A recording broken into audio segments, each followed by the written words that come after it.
Hello everyone, welcome back to my channel ND education.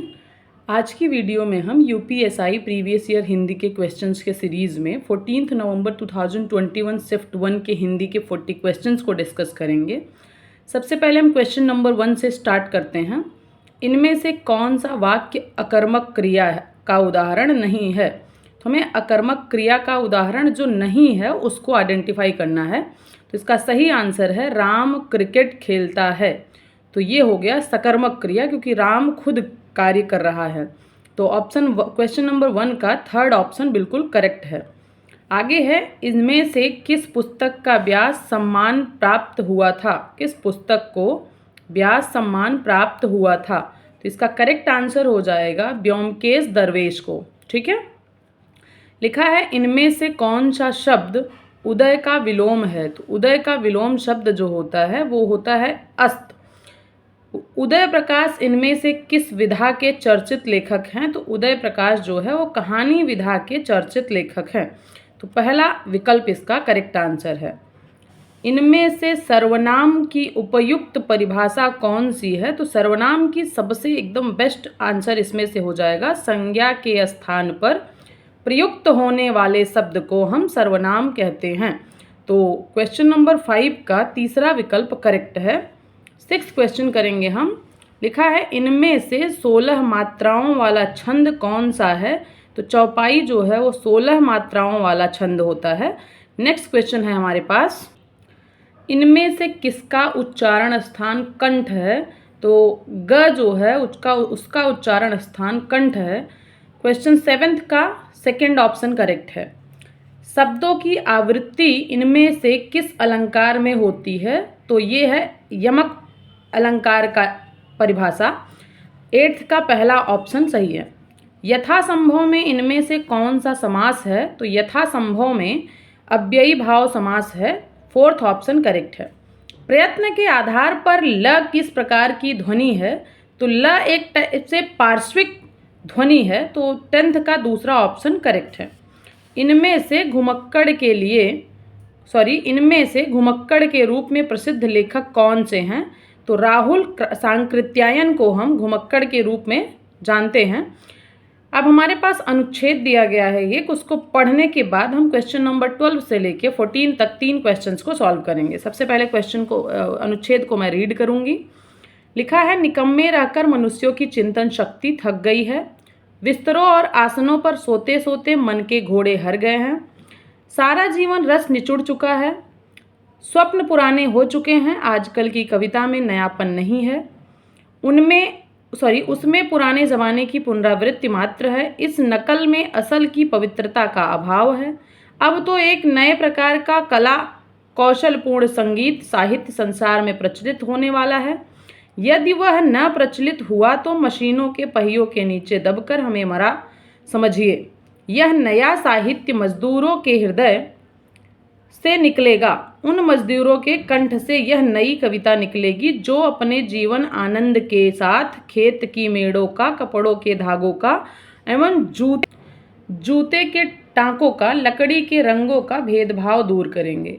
नंगे sir और पांव, धूल से पिटे हुए और कीचड़ से रंगे हुए वे बेजुबान कभी जब जंगल में लकड़ी काटेंगे तब लकड़ी काटने के शब्द इनके असभ्य स्वरों से मिश्रित होकर वायुयान पर चढ़ दसों दिशाओं में ऐसा अद्भुत गान करेगा कि भविष्य के कलावंतों के लिए वही ध्रुपद और मल्हार का काम देगा।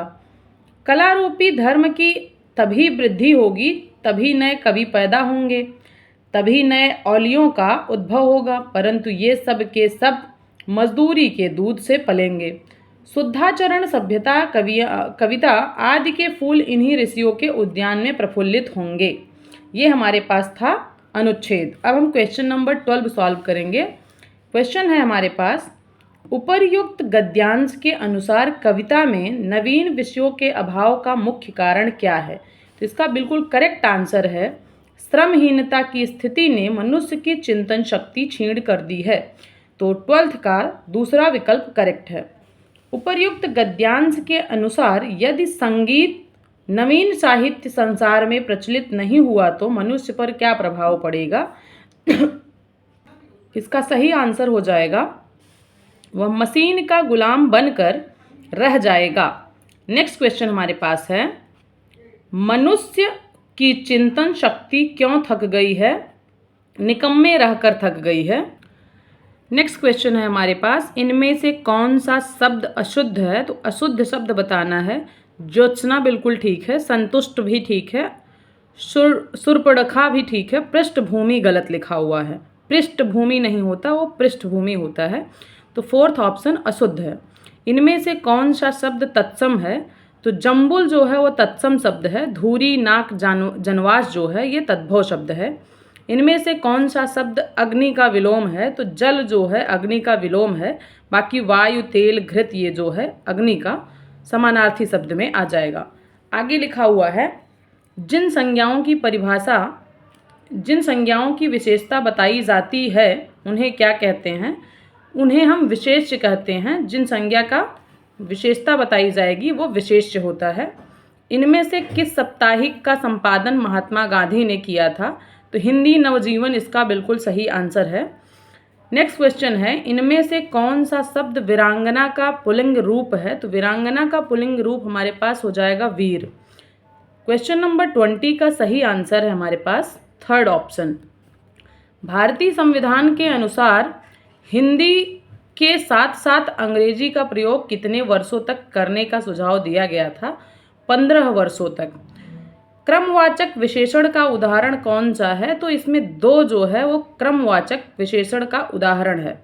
श्रृंगार रस का स्थायी भाव कौन सा है? तो श्रृंगार रस का स्थायी भाव रति होता है। 23 का तीसरा ऑप्शन करेक्ट है। नेक्स्ट क्वेश्चन करेंगे, इनमें से हिंदी का वह चर्चित रचना कौन सी है जिस पर लोकप्रिय टीवी सीरियल बना था? तो ये चंद्रकांता है चर्चित रचना जिस पे लोकप्रिय टीवी सीरियल बना था। क्वेश्चन नंबर 24 का सेकंड ऑप्शन करेक्ट है।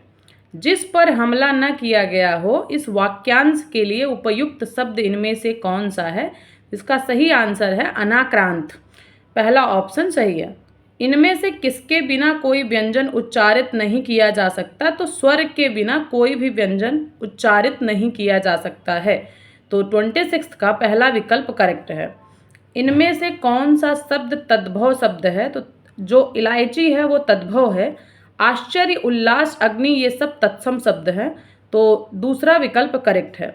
इनमें से किस वाक्य में प्रश्नवाचक सर्वनाम का प्रयोग हुआ है? तो इन सब में अगर हम ध्यान से देखें तो इसमें पहली बात तो क्वेश्चन मार्क मतलब प्रश्नवाचक चिन्ह भी है।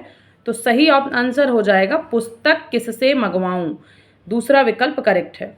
कमल का पर्यायवाची इनमें से कौन सा है? तो कमल का पर्यायवाची होता है पंकज। यही सही आंसर है। निम्न वाक्यों में से कौन सा वाक्य एक वचन है? तो एक वचन वाक्य जो है वो है कल बहुत वर्षा हुई थी। यह एक वचन वाक्य है।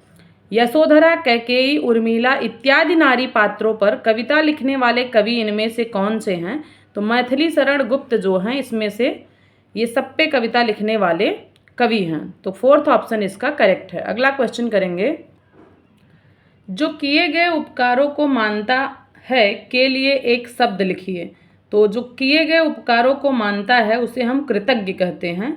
अगला क्वेश्चन हमारे पास है, इनमें से कौन सा शब्द अतिवृष्टि का विलोम शब्द है? तो अतिवृष्टि का विलोम शब्द है अनावृष्टि। फोर्थ ऑप्शन करेक्ट है। निम्नलिखित में से हिंदी या फिर संस्कृत का उपसर्ग कौन सा है? तो ये हो जाएगा सही आंसर परा। निम्नलिखित शब्दों में से सही शब्द कौन सा है? तो हमें सही शब्द बताना है। तो ये दुग्धोज्वल जो लिखा है ये सही शब्द है, बाकी तीन ऑप्शंस गलत है। इनमें से कौन सा शब्द आनंद का अनेकार्थी शब्द है? तो आनंद मतलब खुशी, ये अनेकार्थी, आनंद और खुशी दोनों अनेकार्थी शब्द हो गए। 36 का पहला ऑप्शन करेक्ट है। इनमें से 84 सिद्ध के प्रथम सिद्ध कौन है? तो 84 सिद्धों के प्रथम सिद्ध जो हैं वो सरहपा है। थर्ड ऑप्शन करेक्ट है। रश्मिरथी इनमें से किसके जीवन पर केंद्रित कृति है? तो कर्ण के जीवन पर रश्मिरथी जो है लिखी गई जीवन की कृति है, केंद्रित कृति। 38 का थर्ड ऑप्शन करेक्ट है। प्रत्यय का प्रयोग इनमें से कहाँ किया जाता है? तो प्रत्यय का प्रयोग शब्दों के पहले किया जाता है। मुल्ला दाऊद कृत लोर कहा की भाषा इनमें से कौन सी है? तो अवधी भाषा है लोर कहा की।